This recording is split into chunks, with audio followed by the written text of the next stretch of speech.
Hi hello welcome back to my YouTube channel. ನೋಡಿ, ಇವತ್ತಿನ ವೀಡಿಯೋದಲ್ಲಿ ನಾನು ತಿಳಿಸ್ಕೊಡುವಂತಹ ಒಂದು ಪೈಪಿಂಗು ನಾರ್ಮಲ್ ಪೈಪಿಂಗ್ ಆಗಿರುತ್ತೆ. ಯಾವುದೇ ರೀತಿ ನಾನು ಥ್ರೆಡ್ನ ಯೂಸ್ ಮಾಡ್ತಿಲ್ಲ. ಇದೇ ಒಂದು ಬ್ಲೌಸ್ ಪೀಸ್ ನಾನು ಬ್ಲೌಸ್ ಏನು ರೆಡಿ ಮಾಡ್ಕೊಂಡಿದ್ದೀನಿ ನೋಡಿ, ಈ ಬ್ಲೌಸ್ ರೆಡಿ ಮಾಡ್ಕೊಂಡಿದ್ದೀನಿ.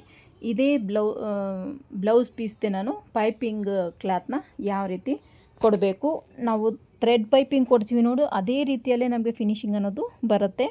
ಅದೇ ರೀತಿಯೇ ನಮಗೆ ಲುಕ್ ವೈಸ್ ಕೂಡ ಅದೇ ರೀತಿಯೇ ಕಾಣಿಸುತ್ತೆ. ಇದೇ ಬ್ಲೌಸ್ದೆ ಉಳಿದಿರುವಂಥ ಕ್ಲಾತ್ನ ನಾನು ತೊಗೊಂಡೆ.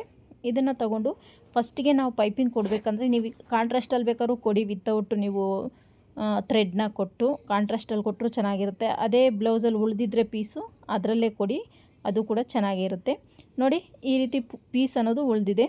ನಾನಿಲ್ಲಿ ಯಾವುದೇ ನೀವು ಬ್ಲೌಸ್ಗೆ ಪೈಪಿಂಗ್ ಕೊಡಬೇಕಂದ್ರೆ ಕ್ರಾಸ್ ಪೀಸ್ ನೋಡಿ ಈ ಥರ ಎಕ್ಸ್ಪ್ಯಾಂಡ್ ಆಗಬೇಕು. ಈ ಥರ ಸ್ಟ್ರೈಟ್ ಹಾಕಿದ್ರೆ ನಮಗೇನಾಗುತ್ತೆ, ಪೈಪಿಂಗ್ ಅನ್ನೋದು ನೀಟಾಗಿ ಬರಲ್ಲ, ಕರ್ವ್ಸ್ ಅನ್ನೋದು ನೀಟಾಗಿ ಟರ್ನ್ ಆಗಲ್ಲ ಬಟ್ಟೆ. ಹಾಗಾಗಿ ನಾವು ಕ್ರಾಸಲ್ಲಿ ಕಟ್ ಮಾಡ್ಕೋಬೇಕು. ಜಾಸ್ತಿ ಕ್ರಾಸು ಅಂದರೆ ನಾವೀಗ ಎಕ್ಸ್ಪ್ಯಾಂಡ್ ಜಾಸ್ತಿ ಆಗೋ ಕಡೆ ಯಾವ ಕಡೆ ಎಕ್ಸ್ಪ್ಯಾಂಡ್ ಆಗುತ್ತೆ ಅಂತ ಚೆಕ್ ಮಾಡಿಕೊಂಡು ನೀಟಾಗಿ ಕ್ರಾಸಾಗಿ ಕಟ್ ಮಾಡ್ಕೋಬೇಕಾಗುತ್ತೆ. ನಾವು ಯಾವುದೇ ಕಾರಣಕ್ಕೂ ಸ್ಟ್ರೈಟ್ ಪೀಸ್ನ ಕೊಡಬಾರ್ದು, ಎಸ್ಪೆಷಲಿ ಪೈಪಿಂಗಿಗೆ. ನೋಡಿ, ಈ ರೀತಿ 1.5 ಇಂಚಷ್ಟು ವಿಡ್ತಲ್ಲಿ ಬಿಗಿನರ್ಸ್ ಆದರೆ ಕಟ್ ಮಾಡ್ಕೊಳ್ಳಿ. ನಾನಿಲ್ಲಿ 1 ಇಂಚಷ್ಟು ವಿಡ್ತಲ್ಲಿ ಕಟ್ ಮಾಡ್ಕೊಳ್ತಾ ಇದ್ದೀನಿ. ನೀವು ಫೋಲ್ಡ್ ಮಾಡಿ ಸ್ಟಿಚ್ ಮಾಡಿದ್ದಾದಮೇಲೆ ಬೇಕಾದ್ರೆ ಎಕ್ಸಸ್ ಇರೋದನ್ನ ಕಟ್ ಮಾಡ್ಕೋಬೋದು. ನೋಡಿ, ಈ ರೀತಿ ನೀಟಾಗಿ ನಾನು ಒಂದು 3ರಿಂದ 4 ಪೀಸು ಅಂದರೆ ನಿಮ್ಗೆ ಎಷ್ಟು ಬೇಕಾಗುತ್ತೋ ಅಷ್ಟನ್ನು ಕಟ್ ಮಾಡ್ಕೊಳ್ಳಿ. ನೋಡಿ, ನಾನಿಲ್ಲಿ 4 ಪೀಸ್ನ ಕಟ್ ಮಾಡ್ಕೊಳ್ತಾ ಇದ್ದೀನಿ. 4 ಪೀಸ್ನ ಕಟ್ ಮಾಡಿಕೊಂಡು ನೀಟಾಗಿ ನಾವು ಯಾವ ರೀತಿ ಈಗ ಅಟ್ಯಾಚ್ ಮಾಡ್ಕೋಬೇಕು ಅಂತ ನೋಡೋಣ. ಇದಕ್ಕೆ ಫ್ಲವರ್ಸ್ ಬಂದಿರೋದಕ್ಕೆ ನಮಗೆ ಆಪೋಸಿಟ್ ಡೈರೆಕ್ಷನಲ್ಲೇ ನಾವು ಕಟ್ ಮಾಡ್ಕೋಬೇಕಾಗತ್ತೆ. ಯಾಕಂದರೆ ನೋಡಿ, ಇಲ್ಲಿ ಬುಟ್ಟ ಬಂದಿದೆಯಲ್ಲ, ಸೊ ಅದು ಉಲ್ಟಾ ಸೀದಾ ನಮಗೆ ಏನಾದರೂ ಈಕ್ವಲ್ ಕಲರ್ ಬಂದಿದ್ದರೆ, ಸೇಮ್ ಕಲರ್ ಬಂದಿದ್ದರೆ ನಾವು ಹೇಗೆ ಬೇಕಾದ್ರೂ ಅಟ್ಯಾಚ್ ಮಾಡ್ಕೋಬೋದು. ನೋಡಿ, ಈ ಥರ ಆಪೋಸಿಟ್ ಡೈರೆಕ್ಷನಲ್ಲಿ ಇಟ್ಕೊಂಡು ನಾವು ಅಟ್ಯಾಚ್ ಮಾಡ್ಕೋಬೇಕು. ನೋಡಿ, ಈ ಬುಟ್ಟ ಇದ್ರ ಮೇಲೆ ಬರಬೇಕು. ಈ ರೀತಿ ಇಟ್ಕೊಂಡು ನೋಡಿ ಕ್ರಾಸಾಗಿ ಸ್ಟಿಚ್ನ ಹಾಕೋಬೇಕಾಗತ್ತೆ. ನೋಡ್ತಿರ್ಬೋದು ನೀವು, ಇಲ್ಲಿಂದ ಈ ರೀತಿ ಕ್ರಾಸಾಗಿ ಸ್ಟಿಚ್ನ ಹಾಕೋಬೇಕು. ಸೊ ಇಲ್ಲಿ ಸ್ಟಿಚ್ಚಿಂಗು ಸ್ವಲ್ಪ ಹತ್ರ ಸ್ಟಿಚ್ಚಿಂಗ್ ಇಟ್ಕೊಳ್ಳಿ, ಡಿಸ್ಟೆನ್ಸ್ ಜಾಸ್ತಿ ಬೇಡ ಸ್ಟಿಚ್ಚಿಂದ ಸ್ಟಿಚ್ಗೆ. ಅಂದರೆ ನೀವು ಒಂದು 2 ಹತ್ರ ಇಟ್ಕೊಂಡು ಸ್ಟಿಚ್ನ ಹಾಕ್ಕೊಳ್ಳಿ. ನೋಡಿ, ಇವಾಗ ನಮ್ಗೆ ಈ ರೀತಿ ಕಾಣಿಸುತ್ತೆ. ಈಗ ಎಕ್ಸಸ್ ಇರೋದನ್ನ ನೀಟಾಗಿ ಕಟ್ ಮಾಡ್ಕೋಬೇಕಾಗತ್ತೆ. ಈ ರೀತಿ ನೋಡಿ, ಈ ರೀತಿ ಕಟ್ ಮಾಡ್ಕೊಂಡಾಗ ನಮಗೆ ಫಿನಿಶಿಂಗ್ ಅನ್ನೋದು ಯಾವ ಥರ ಬರುತ್ತೆ ಅಂತ ನೋಡಿ. ಈಗ ಈ ಕೂಳೆನ ನೀಟಾಗಿ ಓಪನ್ ಮಾಡಿಕೊಂಡು ಪ್ರೆಸ್ ಮಾಡಿ, ನೈಲಲ್ಲಿ ಈ ರೀತಿ ಪ್ರೆಸ್ ಮಾಡಿ ಉಜ್ಜಿಕೊಳ್ಳಿ. ಆವಾಗ ನಮಗೆ ಪೈಪಿಂಗ್ ಅನ್ನೋದು ದಪ್ಪ ಬರಲ್ಲ. ಈಗ ಬಟ್ಟೆ ಫೋಲ್ಡ್ ಆಗಿರೋ ಹತ್ರ ಏನಾಗುತ್ತೆ, ನಮಗೆ ಪೈಪಿಂಗ್ ದಪ್ಪ ಬಂದುಬಿಡುತ್ತೆ. ಆ ರೀತಿ ಬರಬಾರ್ದು ಅಂದರೆ ನೀವು ಈ ರೀತಿ ಕೂಳೆನ ಪ್ರೆಸ್ ಮಾಡ್ಕೋಬೇಕಾಗುತ್ತೆ. ಸೇಮ್ ಅದೇ ರೀತಿ ನೋಡಿ, ಇನ್ನೊಂದು ಪೀಸ್ನ ತೊಗೊಂಡು ಈ ರೀತಿ ಕ್ರಾಸಾಗಿ ಸ್ಟಿಚ್ನ ಹಾಕ್ಕೋಬೇಕು. ಇಲ್ಲ ನೀವು ಡೈರೆಕ್ಟಾಗಿ ಕ್ರಾಸ್ ಆಗೋ ಬೇಕಾದ್ರೆ ಕಟ್ ಮಾಡ್ಕೋಬೋದು. ಬೇಕಾದ್ರೆ ಅದು ವೀಡಿಯೋ ನೆಕ್ಸ್ಟ್ ಅಪ್ಕಮಿಂಗ್ ವೀಡಿಯೋಸಲ್ಲಿ ಅದು ಕೂಡ ಒಂದು ವೀಡಿಯೋ ಮಾಡ್ತೀನಿ, ಕ್ರಾಸಾಗಿ ಯಾವ ರೀತಿ ಕಟ್ ಮಾಡಿಕೊಂಡು ನಾವು ಅದನ್ನು ಅಟ್ಯಾಚ್ ಮಾಡ್ಕೋಬೇಕು ಅಂತ. ನೋಡಿ, ಎಕ್ಸಸ್ ಇರೋದನ್ನ ಕಟ್ ಮಾಡ್ಕೊಂಡು ಓಪನ್ ಮಾಡಿದ್ರೆ ನಮಗೆ ನೀಟಾಗಿ ಫಿನಿಶಿಂಗ್ ಅನ್ನೋದು ಬರುತ್ತೆ. ಇದಕ್ಕೂ ಕೂಡ ಸೇಮ್ ಕೂಳೆನ ಓಪನ್ ಮಾಡಿಕೊಂಡು ನೀಟಾಗಿ ಈ ಥರ ಪ್ರೆಸ್ ಮಾಡ್ಕೋಬೇಕು. ನೈಲಲ್ಲೇ ಪ್ರೆಸ್ ಮಾಡಿಕೊಂಡ್ರೆ ನಮಗೆ ನೀಟಾಗಿ ಫೋಲ್ಡಿಂಗ್ ಅನ್ನೋದು ಈ ರೀತಿ ಓಪನ್ ಮಾಡಿಕೊಂಡು ಅದನ್ನ ನೀಟಾಗಿ ಪ್ರೆಸ್ ಮಾಡ್ಕೋಬೇಕು. ಈ ರೀತಿ ಮಾಡ್ಕೊಳ್ಳೋದ್ರಿಂದ ನಮಗೆ ಪೈಪಿಂಗ್ ಅನ್ನೋದು ತುಂಬಾ ಚೆನ್ನಾಗಿ ಬರುತ್ತೆ. ಇನ್ನೊಂದು ಪೀಸ್ನ ಅಟ್ಯಾಚ್ ಮಾಡಿ ಸೇಮ್ ಅದೇ ರೀತಿ ನಿಮಗೆ ಎಷ್ಟು ಲೆಂತ್ ಬೇಕೋ ಅಷ್ಟು ಲೆಂತಲ್ಲಿ ನೀವು ಪೀಸಸ್ನ ಅಟ್ಯಾಚ್ ಮಾಡ್ಕೋಬೋದು. ಸೊ ಇದರಲ್ಲೂ 2-3 ಥರ ಇದೆ ಪೈಪಿಂಗ್ನ ಕೊಡೋದು. ಬೇಕಂದರೆ ಕಮೆಂಟ್ ಸೆಕ್ಷನಲ್ಲಿ ಕಮೆಂಟ್ ಮಾಡಿ, ಇನ್ನೊಂದು ಥರ ಬೇರೆ ಥರ ಯಾವುದಾದ್ರೂ ತೋರಿಸಿ ಅಂತಲೂ ಕಮೆಂಟ್ ಮಾಡಿದ್ರೆ ನಾನು ಇನ್ನೊಂದು ರೀತಿಯಲ್ಲೂ ತೋರಿಸ್ತೀನಿ. ಈ ರೀತಿ ನೀಟಾಗಿ ಕಟ್ ಮಾಡಿಕೊಂಡು ನೋಡಿ, ನೀಟಾಗಿ ಅದನ್ನು ಓಪನ್ ಮಾಡಿ ಪ್ರೆಸ್ ಮಾಡ್ಕೋಬೇಕು. ಈ ರೀತಿ ಆಯ್ತಲ್ಲ, ಈ ರೀತಿ ಪ್ರೆಸ್ ಮಾಡಿಕೊಂಡ್ರೆ ನಿಮಗೆ ಕ್ಲಾತ್ ಅನ್ನೋದು ನೋಡಿ ಈ ರೀತಿ ಆಗುತ್ತೆ. ಈಗ ನೋಡಿ, ಒಂದು 1/4 ಇಂಚಷ್ಟು ಫೋಲ್ಡ್ನ ಮಾಡ್ಕೊಳ್ಳಿ. ಈ ರೀತಿ ಫೋಲ್ಡ್ನ ಮಾಡಿ ಸ್ಟಿಚ್ ಹಾಕ್ಕೊಳ್ಳಿ. ಈಗ ನೀವೇನಾದರೂ ಬಿಗಿನರ್ಸ್ ಆದರೆ ಇಲ್ಲಿ ನೋಡಿ ಫೋಲ್ಡಿಂಗ್ ಮಾಡ್ಕೊಳ್ಳೋದು ಒಂದು 1/4ಇಂದ ಅರ್ಧ ಇಂಚು, ನೀವು 1.5 ಇಂಚು ಕ್ಲಾತ್ನ ಕಟ್ ಮಾಡ್ಕೊಂಡಿರ್ತೀರಲ್ಲ, ಒಂದು 1/2 ಇಂಚಷ್ಟು ಫೋಲ್ಡ್ನ ಮಾಡ್ಕೊಳ್ಳಿ. 1/2 ಇಂಚಷ್ಟು ಫೋಲ್ಡ್ನ ಮಾಡಿಕೊಂಡು ನಿಮಗೆ ಎಷ್ಟು ವಿಡ್ತ್ ಬೇಕೋ ಅಷ್ಟು ವಿಡ್ತನ್ನ ಇಟ್ಕೊಂಡು ಕಟ್ ಮಾಡ್ಕೊಳ್ಳಿ. ಒಂದು 1/2 ಇಂಚಷ್ಟು ಸಾಕು ನಮಗೆ. ನೋಡಿ, ಈ ರೀತಿ ನೀಟಾಗಿ ಸ್ಟಿಚ್ನ ಹಾಕ್ಕೋಬೇಕು. ಆ ಫೋಲ್ಡಿಂಗ್ ಅನ್ನೋದು ನಮಗೆ ಒಂದೇ ಲೆವೆಲಲ್ಲಿರೋ ಥರ ನಾವು ನೋಡ್ಕೋಬೇಕಾಗತ್ತೆ. ನಿಮಗೇನಾದರೂ ಸ್ವಲ್ಪ ಜಾಸ್ತಿ ಇತ್ತು ಬಟ್ಟೆ ಅಂದರೆ ಅದನ್ನ ಎಕ್ಸಸ್ ಇರೋದನ್ನು ನಾವು ಕಟ್ ಮಾಡ್ಕೋಬೋದು. ನೋಡಿ, ಇದ್ರಲ್ಲಿ ಕಟ್ ಮಾಡ್ಕೊಳ್ತಾ ಇದ್ದೀನಿ. ಸ್ವಲ್ಪ ಅಗಲ ಅನಿಸಿದ್ರೆ ನೀವು ಕಟ್ ಮಾಡ್ಕೋಬೋದು. ನೋಡಿ ಸ್ವಲ್ಪ ಇಲ್ಲಿ ನನಗೆ ಅಗಲ ಅನ್ನಿಸ್ತು, ಹಾಗಾಗಿ ಕಟ್ ಮಾಡ್ಕೊಳ್ತಾ ಇದ್ದೀನಿ. ನಿಮ್ಗೆ ಎಲ್ಲ ಅಗಲ ಅನಿಸುತ್ತೋ ಅಲ್ಲಿ ನೀಟಾಗಿ ಕಟ್ ಮಾಡ್ಕೊಳ್ಳಿ. ನೀವು ಒಂದು ಸಲ ನೀಟಾಗಿ ಚೆಕ್ ಮಾಡಿಕೊಂಡು ಎಲ್ಲ ಕಡೆ ಕಟ್ ಮಾಡ್ಕೋಬೇಕಾಗತ್ತೆ. ನೋಡಿ ಈ ರೀತಿ ನೀಟಾಗಿ ಕಟ್ ಮಾಡಿಕೊಂಡೆ ನಾನು. ಸೊ ನನಗೆ ಕಮೆಂಟ್ ಮಾಡಿದರು ಈ ಥರ ಪ್ಲೈನ್ದು ಪೈಪಿಂಗ್ನ ಅಟ್ಯಾಚ್ ಮಾಡೋದು ಹೇಳ್ಕೊಡಿ ಅಂತ. ಸೊ ಹಾಗಾಗಿ ನಾನು ಈ ಒಂದು ವಿಡಿಯೋನ ಮಾಡ್ತಿರೋದು. ಸುಮಾರಷ್ಟು ಜನ ಕಮೆಂಟ್ ಮಾಡ್ತಾಯಿದ್ದೀರಾ. ಸೊ 40 ಸೈಜ್ ಬ್ಲೌಸ್ದು ಒಂದು ಕಟೋರಿ ಬ್ಲೌಸು ಮತ್ತು ಪ್ರಿನ್ಸಸ್ ಕಟ್ ಬ್ಲೌಸು ತೋರಿಸ್ಕೊಡಿ ಅಂತಲೂ ಕಮೆಂಟ್ ಮಾಡಿದ್ದೀರಾ. ಖಂಡಿತವಾಗ್ಲೂ ಅಪ್ಕಮಿಂಗ್ ವೀಡಿಯೋಸಲ್ಲಿ ಬರುತ್ತೆ, ಸ್ವಲ್ಪ ನನಗೆ ಟೈಮ್ ಕೊಡಿ. ಈಗ ನೋಡಿ ಬ್ಲೌಸ್ ಏನು ರೆಡಿ ಆಗಿದೆಯೋ ಆ ಬ್ಲೌಸ್ನ ತಗೊಂಡು ನಾನು ಈ ಕಡೆ ಲೆಫ್ಟ್ ಸೈಡಿಂದ ಅಟ್ಯಾಚ್ ಮಾಡ್ಕೊಳ್ತೀನಿ. ಸೊ ಒಂದು 1/2 ಇಂಚಷ್ಟು ಮುಂದಕ್ಕೆ ಕ್ಲಾತ್ನ ಬಿಡಬೇಕಾಗತ್ತೆ. ನೋಡಿ ಈ ರೀತಿ 1/2 ಇಂಚಷ್ಟು ಮುಂದಕ್ಕೆ ಬಿಟ್ಟು ನಾವು ಸ್ಟಿಚ್ ಅನ್ನೋದು ಸ್ಟಾರ್ಟ್ ಮಾಡಬೇಕಾಗತ್ತೆ. ಈ ರೀತಿ ನೀಟಾಗಿ ಸ್ಟಿಚ್ನ ಹಾಕ್ಕೊಳ್ತಾ ಬರಬೇಕು. ನೋಡಿ ನೀವು ಸ್ಟಿಚ್ ಹಾಕ್ಕೋಬೇಕಾದ್ರೆ ಕೂಳೆ ನಮಗೆ ಒಂದೇ ಲೆವೆಲ್ ಆಗಿರಬೇಕು. ಅಂದರೆ ನಾವು 1/4 ಇಂಚ್ಗಿಂತೂ ಕಡಿಮೆ ಸ್ವಲ್ಪ ಒಂದು ಲೈನ್ ಕಡಿಮೆ ಹಾಕ್ತಿದ್ದೀರಾ ಅದೇ ಅಷ್ಟೇ ಹಾಕ್ಕೊಂಡೋಗಿ ಸ್ಟಿಚ್ನ. ಮತ್ತು ಇಲ್ಲ ಒಂದು ಫೂಟಷ್ಟು ಹಾಕ್ತಿದ್ದೀರಾ, ಸಿಂಗಲ್ ಫೂಟಷ್ಟು ಅಷ್ಟೇ ಸ್ಟ್ರೈಟಾಗಿ ಸ್ಟಿಚ್ ಹಾಕ್ಕೊಂಡು ಹೋಗಬೇಕು. ಈ ಕೂಳೆ ಅನ್ನೋದು ನೀವು ಸ್ಲೀವ್ ಅಟ್ಯಾಚ್ ಮಾಡಬೇಕಾದ್ರೆ ಯಾವ ಕಡೆಗೆ ಟರ್ನ್ ಮಾಡಿರ್ತೀರೋ ಆ ಕೂಳೆನ ಶೋಲ್ಡರ್ ಅಟ್ಯಾಚ್ ಕೂಳೆನೋ ಅದೇ ಕಡೆಗೆ ನಾವು ಬೆಂಡ್ ಮಾಡಿಕೊಂಡು ಸ್ಟಿಚ್ ಮಾಡ್ಕೋಬೇಕು. ಸೊ ನೀಟಾಗಿ ಈ ರೀತಿ ಬಟ್ಟೆನ ಸರಿ ಮಾಡ್ಕೊಳ್ತಾ ನೀಟಾಗಿ ನಾವು ಸ್ಟಿಚ್ನ ಹಾಕ್ಕೊಂಡು ಬರಬೇಕಾಗತ್ತೆ. ಈ ಸ್ಟಿಚ್ ಹೇಗೆ ಹಾಕ್ತೀವೋ ನಮಗೆ ಪೈಪಿಂಗ್ ಅನ್ನೋದು ಅಷ್ಟು ಚೆನ್ನಾಗಿ ಬರುತ್ತೆ. ಈ ಸ್ಟಿಚ್ ಹಾಕ್ಬೇಕಾದ್ರೆ ನಾವು ಒಂದು ಹತ್ರ ಜಾಸ್ತಿ ಒಂದು ಹತ್ರ ಕಡಿಮೆ ಹಾಕಿದಾಗ ನಮಗೇನಾಗುತ್ತೆ, ಈ ಒಂದು ಡೀಪ್ ಶೇಪು ಚೇಂಜ್ ಆಗುತ್ತೆ. ಪ್ಲಸ್ ನಮಗೆ ಪೈಪಿಂಗೂ ಸಹ ಒಂದು ಹತ್ರ ದಪ್ಪ ಒಂದು ಹತ್ರ ಸಣ್ಣ ಆ ಥರ ಬಂದುಬಿಡುತ್ತೆ. ಯಾಕಂದರೆ ನಮಗೆ ಈಗ ಹಾಕ್ತಿರೋ ಸ್ಟಿಚ್ಚಲ್ಲಿ ಕೂಳೆ ಏನು ಉಳ್ಕೊಂಡಿದೆಯೋ ಅದು ಪೈಪಿಂಗ್ ಒಳಗಡೆಗೆ ಹೋಗುತ್ತೆ ಆ ಕೂಳೆ ಅನ್ನೋದು. ಹಾಗಾಗಿ ನಮಗೆ ಒಂದು ಕಡೆ ದಪ್ಪ ಒಂದು ಕಡೆ ಸಣ್ಣ ಆಗೋ ಚಾನ್ಸಸ್ ಜಾಸ್ತಿ ಇರುತ್ತೆ. ಹಾಗಾಗಿ ನೀವು ಒಂದೇ ಈಕ್ವಲ್ ವಿಡ್ತಲ್ಲಿ ಸ್ಟಿಚ್ನ ಹಾಕ್ಕೊಳ್ತಾ ಬರಬೇಕಾಗತ್ತೆ. ನೋಡಿ ಈ ರೀತಿ ನೀಟಾಗಿ ಒಂದೇ ಮೆಷರ್ಮೆಂಟಲ್ಲಿ ನಾನು ಸ್ಟಿಚ್ನ ಹಾಕ್ಕೊಳ್ತಾ ಬರ್ತಿದ್ದೀನಿ. ಈ ರೀತಿ ನೀಟಾಗಿ ಹಾಕ್ಕೊಂಡು ಬಂದು ಇಲ್ಲೊಂದು ರಫ್ ಹೊಡ್ಕೊಳ್ಳಿ. ಎಂಡಿಂಗಲ್ಲಿ 1/2 ಇಂಚಷ್ಟು ಕ್ಲಾತ್ನ ಬಿಟ್ಟು ಉಳಿದಿದ್ದನ್ನು ಕಟ್ ಮಾಡ್ಕೊಳ್ಳಿ. ಈಗ ಒಂದು ಸಲ ಚೆಕ್ ಮಾಡ್ಕೊಂಡು ನೋಡಿ ಎಲ್ಲ ಕಡೆ ನಿಮಗೆ ಸ್ಟಿಚ್ ಅನ್ನೋದು ನೀಟಾಗಿ ಬಂದಿದೆಯಾ ಅಂತ. ಇಲ್ಲಾಂದರೆ ನಿಮಗೇನಾದರೂ ಎಡ್ಜಿಗೆ ಬಂದುಬಿಟ್ಟಿದ್ರೆ ಅದು ಇಂಚ್ಕೊಳ್ಳೋ ಚಾನ್ಸಸ್ ಇರುತ್ತೆ.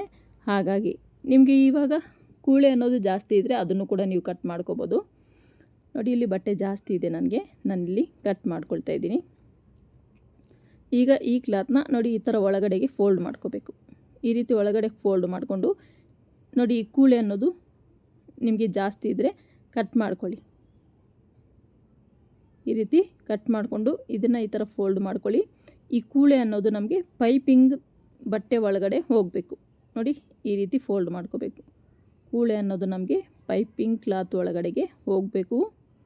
ಈ ರೀತಿ ನಾವು ಫೋಲ್ಡ್ನ ಮಾಡ್ಕೋಬೇಕು. ನಿಮಗೆ ತೋರಿಸ್ತೀನಿ ನಾನಿನ್ನೂ ಸ್ವಲ್ಪ ಝೂಮ್ ಮಾಡಿ. ನೋಡಿ ಈ ರೀತಿ ಫೋಲ್ಡ್ ಮಾಡಿದ್ರೆ ಈ ಕೂಳೆ ಅನ್ನೋದು ಒಳಗಡೆಗೆ ಹೋದರೆ ನಮಗೆ ಫಿನಿಶಿಂಗ್ ಅನ್ನೋದು ತುಂಬ ಚೆನ್ನಾಗಿ ಬರುತ್ತೆ. ನೋಡಿ ಈ ರೀತಿ ನಮಗೆ ಎಷ್ಟು ದಪ್ಪ ಬೇಕೋ ಅಷ್ಟು ದಪ್ಪ ನಾವು ಫೋಲ್ಡ್ ಮಾಡ್ಕೊಳ್ತಾ ಸ್ಟಿಚ್ ಹಾಕ್ಕೋಬೇಕಾಗತ್ತೆ. ನೋಡಿ ಈ ಮಿಡ್ಲಲ್ಲಿ ಸ್ಟಿಚ್ ಬರಬೇಕು ನಮಗೆ, ಗೊತ್ತಾಯ್ತಾ? ಈ ಮಿಡ್ಲ್ ಏನು ಕಾಣಿಸ್ತಿದೆಯೋ ಇಲ್ಲಿ ಸ್ಟಿಚ್ ಹಾಕ್ಕೊಂಡ್ರೆ ನಮಗೆ ಫಿನಿಶಿಂಗ್ ಅನ್ನೋದು ತುಂಬ ಚೆನ್ನಾಗಿ ಬರುತ್ತೆ. ನೋಡಿ ಈಗ ಸ್ಟಿಚ್ಚನ್ನ ಸ್ಟಾರ್ಟ್ ಮಾಡ್ತಾಯಿದ್ದೀನಿ. ಫಸ್ಟಿಗೆ ನೀವು ರಫ್ ಹೊಡ್ಕೋಬೇಕಾಗತ್ತೆ ಸ್ಟಿಚ್ಚು. ಈಗ ನೀಟಾಗಿ ಆ ಕೂಳೆನ ಒಳಗಡೆಗೆ ಫೋಲ್ಡ್ ಮಾಡ್ಕೊಳ್ತಾ ಸ್ಟಿಚ್ನ ಹಾಕ್ಕೋಬೇಕು. ಇಲ್ಲಿ ನಿಮ್ಗೆ ಡೌಟ್ ಬರ್ಬೋದು, ಕೂಳೆನ ಯಾಕೆ ಒಳಗಡೆ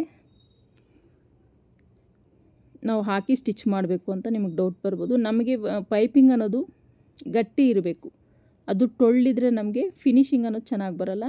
ಅದು ಗಟ್ಟಿ ಇರಬೇಕಂದ್ರೆ ನಮಗೆ ಕೂಳೆ ಅನ್ನೋದು ಪೈಪಿಂಗ್ ಒಳಗಡೆಗೆ ಹೋದರೆ ನಮಗೆ ಪೈಪಿಂಗ್ ಅನ್ನೋದು ಗಟ್ಟಿ ಬರುತ್ತೆ. ಅಂದರೆ ಕ್ಲಾತ್ ಅನ್ನೋದು ಅದ್ರ ಒಳಗಡೆ ಇರುತ್ತಲ್ಲ, ಹಾಗಾಗಿ.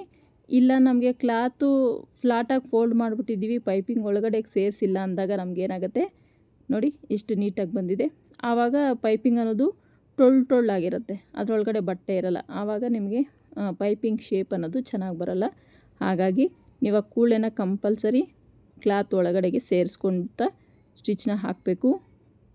ಮತ್ತು ಸ್ಟಿಚ್ಚು ಕೂಡ ಅಷ್ಟೇ ನೀಟಾಗಿ ನೋಡಿ ಕರೆಕ್ಟಾಗಿ ಹಾಕ್ಕೊಂಡ್ರೆ ನಮಗೆ ಪರ್ಫೆಕ್ಟಾಗಿ ಫಿನಿಶಿಂಗ್ ಅನ್ನೋದು ಬರುತ್ತೆ. ಈ ರೀತಿ ನಿಧಾನ ಆದರೂ ಪರವಾಗಿಲ್ಲ, ನಾವು ನೀಟಾಗಿ ಮಾಡಬೇಕಾಗತ್ತೆ. ಈ ರೀತಿ ಫೋಲ್ಡ್ನ ಮಾಡಿಕೊಂಡ್ರೆ ನೀಟಾಗಿ ಬರುತ್ತೆ ನಮಗೆ. ನಾವೆರಡೂ ಕೈಯಲ್ಲೂ ನೀಟಾಗಿ ಫೋಲ್ಡ್ ಮಾಡ್ಕೋಬೇಕು. ಈ ರೀತಿ ನಾನು ಯಾವ ರೀತಿ ಯಾವ ಮೆಥಡಲ್ಲಿ ಫೋಲ್ಡ್ ಮಾಡ್ಕೊಳ್ತಾ ಇದ್ದೀನೋ ನೀವು ಕೂಡ ಅದೇ ಮೆಥಡಲ್ಲಿ ಬೇಕಾದ್ರೆ ಫೋಲ್ಡ್ ಮಾಡ್ಕೊಳ್ಳಿ. ತುಂಬಾ ಚೆನ್ನಾಗಿ ಈಸಿಯಾಗಿ ಬರುತ್ತೆ ನೋಡಿ. ಪೈಪಿಂಗ್ ಸೈಜ್ ಅನ್ನೋದು ಒಂದೇ ಥರ ಇಲ್ಲಿ ಒಂದು ಕಡೆ ದಪ್ಪ ಒಂದು ಕಡೆ ಸಣ್ಣ ಹಾಕಿದ್ರೆ ನಮಗೆ ಪೈಪಿಂಗ್ ಅನ್ನೋದು ಚೆನ್ನಾಗಿ ಕಾಣಲ್ಲ. ಹಾಗಾಗಿ ನೀವು ಫಸ್ಟಲ್ಲಿ ಎಷ್ಟು ಫೋಲ್ಡ್ ಮಾಡ್ಕೊಂಡಿದ್ದೀರೋ ಅಷ್ಟರಲ್ಲೇ ನೀವು ಪೈಪಿಂಗ್ನ ಅಟ್ಯಾಚ್ ಮಾಡಿಕೊಂಡ್ರೆ ತುಂಬಾ ಚೆನ್ನಾಗಿರುತ್ತೆ ನೋಡಿ. ಎಕ್ಸಸ್ ಇರೋದಂತಹ ಕ್ಲಾತು ನೀವೇನು ಫೋಲ್ಡ್ ಮಾಡ್ಕೊಳ್ತೀರೋ ಆ ಕೂಳೆ ಬಟ್ಟೆ ಒಳಗಡೆ ಹೋಗ್ದಿರ ನಿಮ್ಗೆ ಈಚೆ ಬಂದರೆ ನಮ್ಗೆ ಅವಾಗ ಫಿನಿಶಿಂಗ್ ಅನ್ನೋದು ಚೆನ್ನಾಗಿರಲ್ಲ ಬ್ಲೌಸ್ದು. ಹಾಗಾಗಿ ನೀವು ಕೂಳೆ ಅನ್ನೋದು ಸಾಧ್ಯವಾದಷ್ಟು ಕಡಿಮೆ ಬಿಟ್ಕೊಂಡು ಬಟ್ಟೆನ ನೀಟಾಗಿ ಫೋಲ್ಡ್ ಮಾಡಿಕೊಂಡು ಸ್ಟಿಚ್ಚನ್ನ ಹಾಕ್ಕೋಬೇಕಾಗತ್ತೆ. ಈ ರೀತಿಯಾಗಿ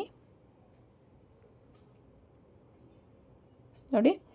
ಸ್ಟಿಚ್ಚು ಅಷ್ಟೇ ಆ ಪೈಪಿಂಗ್ ಕ್ಲಾತ್ ಏನಿದೆಯೋ ಅದ್ರ ಪಕ್ಕನೇ ಬರಬೇಕಾಗುತ್ತೆ. ಮೇನ್ ಫ್ಯಾಬ್ರಿಕ್ ಮೇಲೆ ಸ್ಟಿಚ್ ಅನ್ನೋದು ಬರಬಾರ್ದು ನೋಡಿ. ಎಕ್ಸಸ್ ಇರೋದಂಥ ಎಲ್ಲ ಕ್ಲಾತ್ನು ನಾನು ಕಟ್ ಮಾಡ್ಕೊಳ್ತಾ ಇದ್ದೀನಿ. ಈಗ ನೀಟಾಗಿ ಫೋಲ್ಡ್ನ ಮಾಡ್ಕೊಳ್ತಾ ಇದ್ದೀನಿ. ತುಂಬಾ ಈಸಿಯಾಗಿ ಮಾಡ್ಕೋಬೋದು.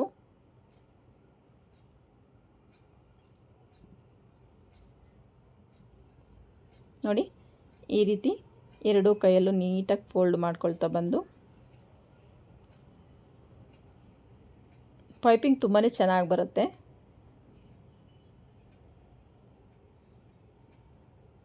ನೋಡಿ ಈ ರೀತಿಯಾಗಿ ನೀಟಾಗಿ ಪೈಪಿಂಗ್ನ ಮಾಡಿ ಮುಗಿಸ್ಕೊಳ್ತಾ ಇದ್ದೀನಿ ನಾನಿಲ್ಲಿ.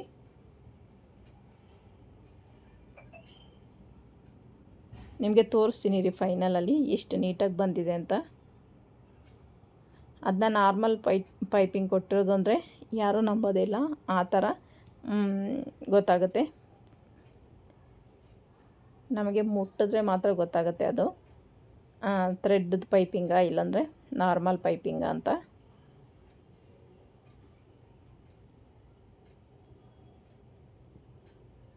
ಈ ರೀತಿ ನೀಟಾಗಿ ಸ್ಟಿಚ್ನ ಹಾಕ್ಕೊಳ್ತಾ ಬರಬೇಕು. ಸ್ವಲ್ಪ ನಿಧಾನ ಆದರೂ ಪರವಾಗಿಲ್ಲ, ನಮಗೆ ಫಿನಿಶಿಂಗ್ ಅನ್ನೋದು ನೀಟಾಗಿರಬೇಕು. ಹಾಗಾಗಿ ನಾನು ಸ್ವಲ್ಪ ನಿಧಾನವಾಗಿ ಸ್ಟಿಚ್ ಮಾಡ್ತಾಯಿದ್ದೀನಿ. ಈ ರೀತಿ ನೀಟಾಗಿ ಸ್ಟಿಚ್ನ ಮಾಡ್ಕೋಬೇಕು.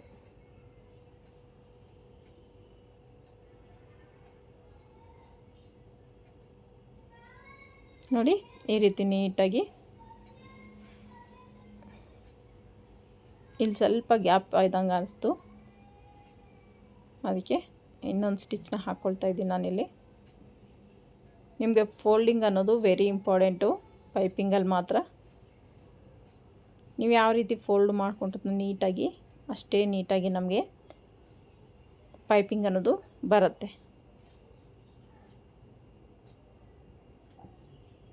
ನೋಡಿ ಇಲ್ಲಿ ತುದಿಗೆ ಬಂದಾಗೂ 1/2 ಇಂಚನ್ನ ಫೋಲ್ಡ್ ಮಾಡಿ ಸ್ಟಿಚ್ನ ಹಾಕ್ಕೋಬೇಕಾಗತ್ತೆ.